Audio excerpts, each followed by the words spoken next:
Quick recap of the last video. We don't want to think of our mental health as either acausal, meaning it doesn't depend on any cause, monocausal, meaning it depends on a single cause, exocausal, meaning it only depends on external causes, or endocausal, meaning it only depends on internal causes. Instead, we want to think of our mental health in the light of multifactorial change. Our happiness and suffering manifest and change due to many causes, both internal and external.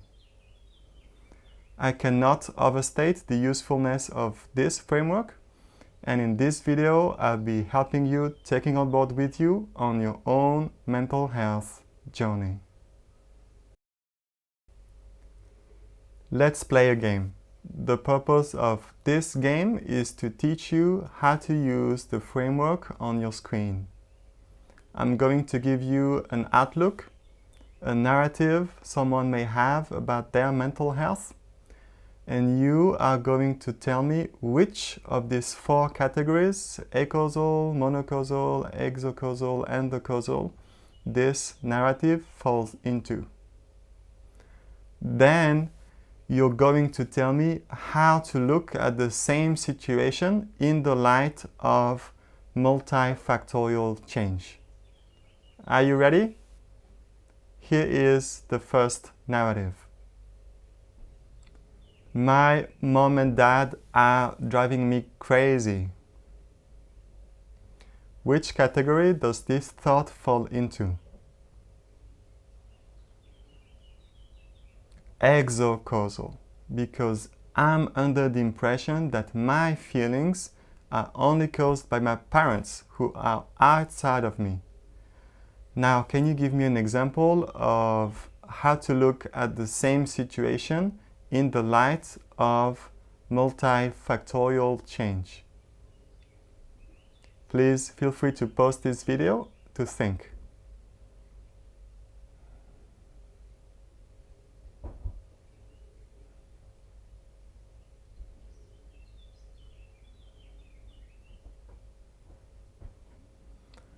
So looking at the same situation in the light of multifactorial change, I could think something like, the frustration I'm feeling towards my parents is a combination of their behavior, how I make sense of what's happening for them, my unhealed past wounds, the amount of sleep I had last night, the stress I'm going through in my life, and so on.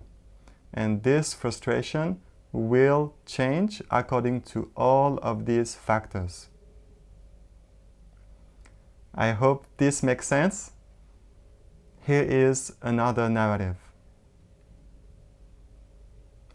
My addiction problem is hereditary and there's nothing I can do about it. Which category does this thought fall into?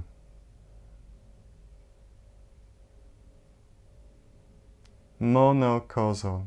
I'm under the impression that my addiction comes from a single cause, namely heredity. Now, how could I look at this situation in the light of multifactorial change?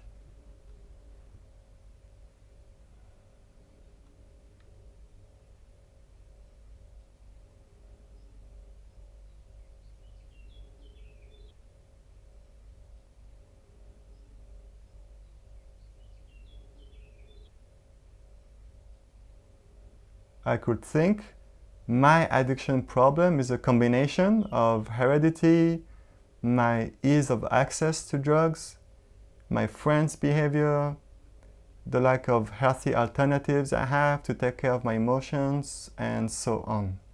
And it will keep on changing according to all of these factors. Next narrative. I don't understand what's causing my dark, compulsive thoughts, and I might as well kill myself. This actually crossed my mind when I was a teenager going through psychosis. Can you spot the issue with this kind of outlook?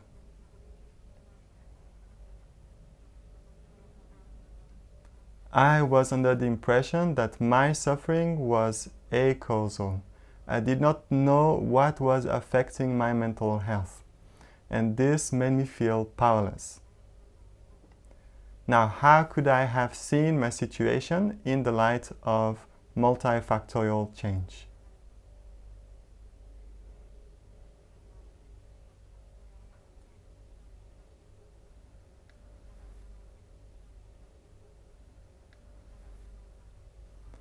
I'm having these dark, compulsive thoughts due to a combination of poor diet, lack of sleep, lack of movement, lack of purpose in my life, lack of meaningful human connections, lack of nature, and so on. And if I improve all of these aspects, the quality of my thoughts will improve accordingly.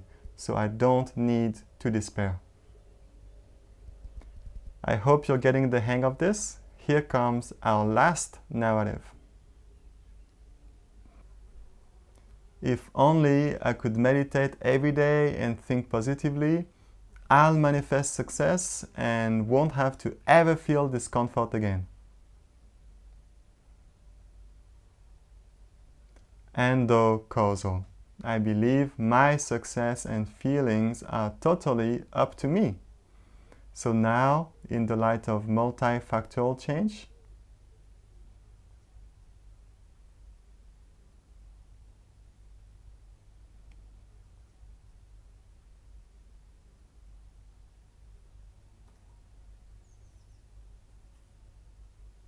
if I could meditate every day and think positively, I would increase my chances of success and feeling good.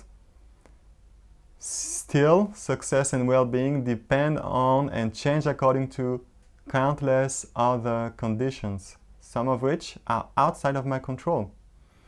And I don't want to set myself up for unnecessary frustration by expecting things to become and stay exactly the way I'd like them to be. Seeing things in the light of multifactorial change is a fundamental thinking skill. To be clear, I am not suggesting you stretch every single one of your thoughts so it's more in accord with the reality of multifactorial change. Simple narratives also have their value in that they're energy efficient. What I'm inviting you to do is to add this skill to your thinking toolbox and to use it whenever you need to analyze something seriously. Thinking in terms of multifactorial change opens your mind to the true nature of things. It makes you both more effective in tackling issues and less graspy about the results.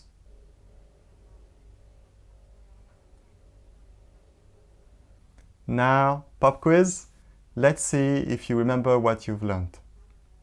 You're going to tell me what are the 4 wrong ways to think about your mental health and what is the correct way to think about your mental health. Active recall is how you learn, so I'll give you 20 seconds to try your best before reminding you of the solution.